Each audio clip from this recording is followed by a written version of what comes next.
Hi friends, நம்ம tea கடையில் சாப்பிட்ற உளுந்து வடை எப்படி வீட்லேயே ஈஸியாக செய்யலான்னு பார்க்கலாங்க. இதுக்கு பார்த்தீங்கன்னா உளுந்து நான் 1 மணி நேரத்துக்கு முன்னாடியே நல்லா ஊற வச்சு எடுத்துருக்குறேங்க. ஊறின உளுந்து பார்த்தீங்கன்னா ஒரு 4-5 டைம் நல்லா இந்த மாதிரி கழுவி எடுத்துக்கலாங்க. கழுவின உளுந்து பார்த்தீங்கன்னா ஒரு மிக்ஸி ஜாரில் மாற்றிக்கலாங்க. மிக்ஸி ஜாரில் மாற்றிட்டு இதை மூடி போட்டு நல்லா அடித்து எடுத்துக்குவோம். ரொம்ப பேஸ்ட்டாக அடித்து எடுத்துடாதீங்க, ஓரளவுக்கு நல்லா பருன்னு அடித்து எடுத்துக்கங்க. இந்த அளவுக்கு நல்லா பருன்னு அடிச்சு எடுத்துக்கலாங்க. அடித்த மாவு பார்த்தீங்கன்னா ஒரு பாத்திரத்தில் மாற்றிக்குவோம். பெரிய வெங்காயம் சின்ன சின்ன பீஸாக கட் பண்ணி இதில் ஆட் பண்ணிக்கலாங்க. கொத்தமல்லி தழை கொஞ்சமாக எடுத்து ஆட் பண்ணிக்குவோம்.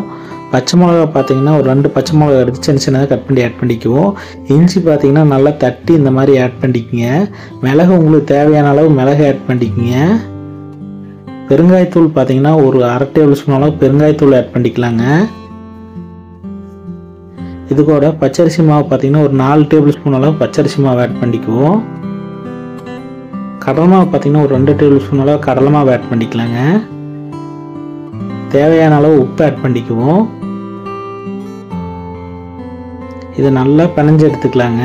தண்ணியெல்லாம் எதுவும் ஊற்ற வேண்டியதில்லை, அந்த மாவில் இருக்கிற தண்ணியை வச்சு நல்லா பிணைஞ்சு எடுத்துக்குவோம். உங்களுக்கு ரொம்ப கட்டியாக இருந்தால் லைட்டாக தண்ணி மட்டும் தொளிச்சு விட்டு பிணைஞ்சிக்குங்க. ரொம்ப தண்ணி ஊற்றிடாதீங்க. இந்த அளவுக்கு நல்லா பிணைஞ்சு எடுத்துக்குவோம். அடுப்பில் ஒரு பாத்திரம் வச்சு எண்ணெய் ஊற்றிடலாங்க. எண்ணெய் நல்லா சூடாகட்டும். சூடானதுக்கப்புறம் நம்ம பிணைஞ்சு எடுத்து மாவு எடுத்துக்கலாங்க.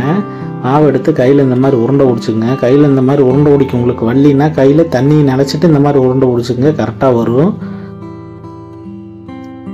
உருண்டை உடிச்சிட்டு இந்த மாதிரி சென்டரில் ஒரு ஓட்டை மட்டும் போட்டுக்குங்க. கையால் பெருவிரலில் போட்டுட்டு எண்ணெயில் போட்டுக்கலாங்க. எண்ணெயில் வச்சிங்கன்னா அதே உளுந்துடும். இருக்கிற மாவு அதே மாதிரியே உருண்டை உடிச்சு ஓட்டை போட்டு இந்த மாதிரி எண்ணெயில் போட்டுருங்க. எண்ணெயில் போட்டு ஒரு 5 நிமிஷம் நல்லா வேகட்டுங்க. உடனே கரண்டி போட்டுறாதீங்க, அந்த மாவு பார்த்தீங்கன்னா தனித்தனியாக போயிடும். ஒரு 5 நிமிஷம் நல்லா வெந்ததுக்கப்புறம் ஒரு கரண்டி ஒன்று எடுத்து திருப்பி போட்டுக்கலாங்க. இந்த மாதிரி 3 வடையுமே எடுத்து இந்த மாதிரி திருப்பி போட்டுக்குங்க. அப்படின்னா தான் 2 பக்கம் ஈவனாக வெந்து வரும். கொஞ்சம் நேரம் நல்லா 5 நிமிஷம் நல்லா வேகட்டுங்க. கலரும் நல்லா சேஞ்ச் ஆகணும். உள்ள எல்லாம் மாவு பார்த்தீங்கன்னா நல்லா வேகணுங்க. அதனால் கொஞ்சம் பொறுமையாக தான் ஆகும். அடுப்பு கொஞ்சம் ரொம்ப ஹை ஃப்ளேமில் வைக்காதீங்க, மீடியம் ஃப்ளேமில் வச்சுட்டு இந்த மாதிரி அடிக்கடி திருப்பி போட்டுட்டே இருங்க. அப்படின்னா தான் 2 பக்கம் ஈவனாக வெந்து வரும்.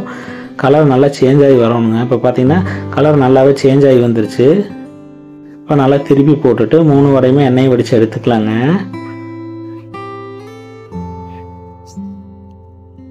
இந்த மாதிரி 3 வடை எடுக்க முடியல, 2 வடையை மட்டும் எண்ணெய் வடித்து இந்த மாதிரி எடுத்துக்கங்க. எண்ணெய் வடிச்சதுக்கப்புறம் எடுத்துக்கலாம்.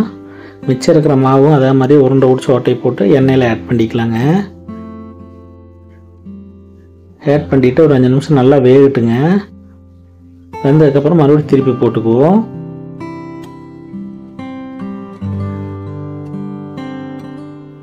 பார்த்தீங்கன்னா கலர் நல்லா சேஞ்ச் ஆகி வரணும், இன்னும் நல்லா வேகணுங்க. பார்த்தீங்கன்னா கலர் நல்லாவே சேஞ்ச் ஆகி வந்துருச்சு. இப்போ நாம் எண்ணெய் வடித்து எடுத்துக்கலாங்க. இந்த மாதிரி செஞ்சு பாருங்கள், நம்ம டீ கடையில் சாப்பிட்ற அதே டேஸ்ட்டு கிடைக்கும். மிச்சம் இருக்கிற மாவு இந்த மாதிரியே எண்ணெயில் போட்டு எடுத்துக்கலாம். பார்த்தீங்கன்னா சுவையான மெதுவடை ரெடி ஆகிடுச்சு. இந்த மாதிரி செஞ்சு சாப்பிட்டு உங்கள் கருத்தை கமெண்ட்டில் சொல்லுங்கள். இந்த வீடியோ பிடிச்சா வீடியோ